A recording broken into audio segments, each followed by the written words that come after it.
According to the Yes campaign, if you vote no at the upcoming referendum, then you're either racist or stupid, or possibly both.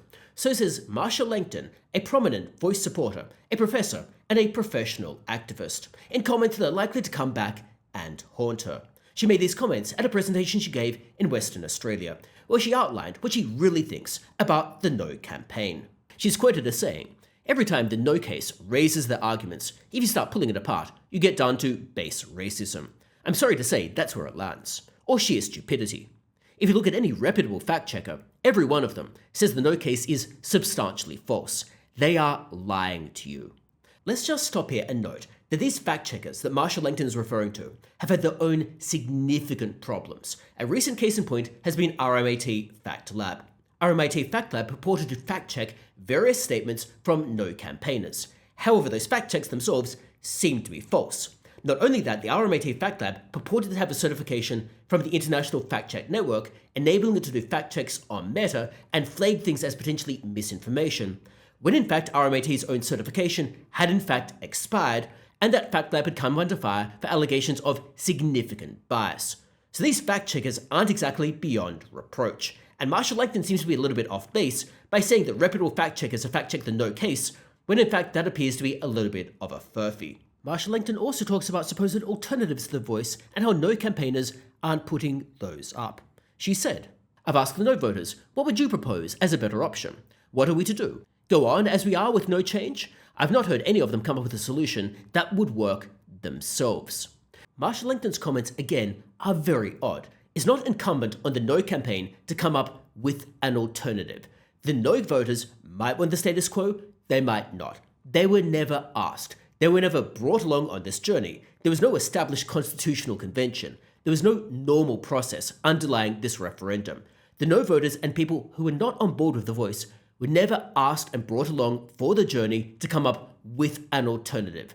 There was no adequate consultation. So Marsha Langton's comments are very off base. You can't go and complain the No voters don't have an alternative when you never ask them what their alternative might be as part of the process.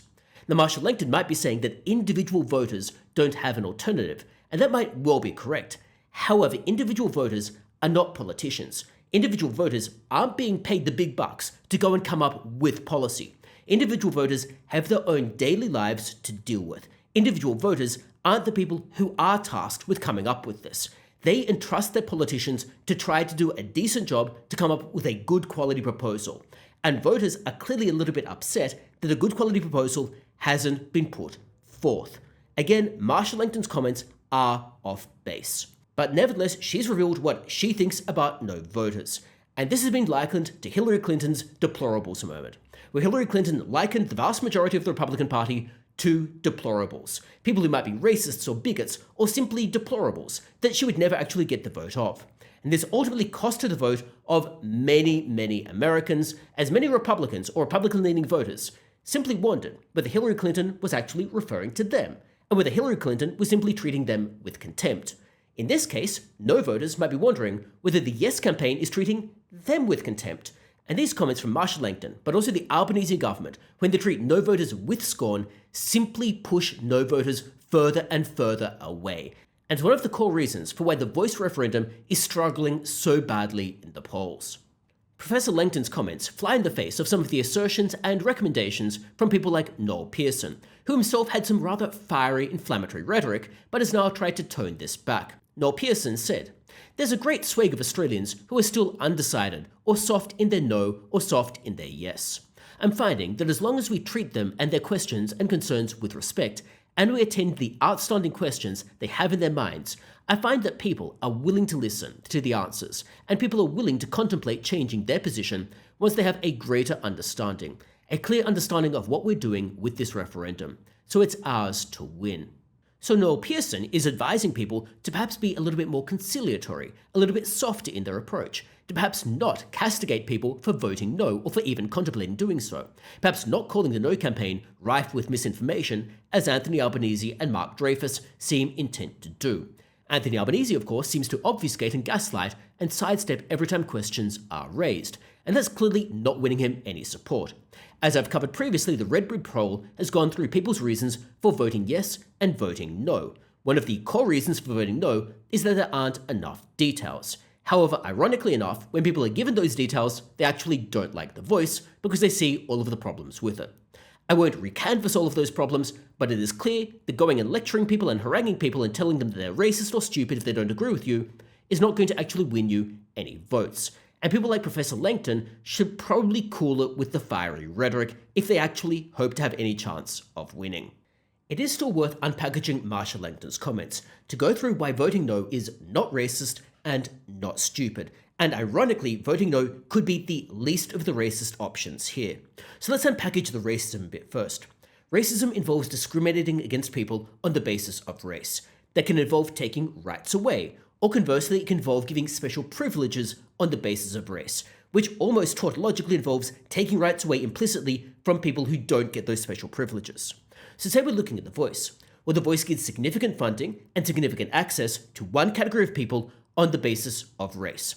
People who are not Indigenous don't get that access, they don't get that funding, they don't get their representations to be heard in nearly the same manner. And therefore The Voice would be giving power, i.e. special rights, on the basis of race, which to my mind is looking a bit racist. And therefore when people are voting against The Voice, many of them are in fact voting against a degree of racism. And therefore it would be completely invalid to assert that no voters are racist. They might in fact be the complete opposite of racist by voting no. What about her assertion that no voters are stupid? Well, as I've indicated, if one takes the position that The Voice might in fact be racist, then it's actually quite smart to be voting against The Voice. But not only that, there are various other negative ramifications that could come from The Voice. For example, The Voice seemingly would push for treaty and for reparations. This is not misinformation, it's not a lie, it is not a misdirection. It is very clear from the Uluru Statement from the Heart, which Anthony Albanese has committed to in full. That Uluru Statement says that Makarrata, or a treaty, is the culmination of our agenda.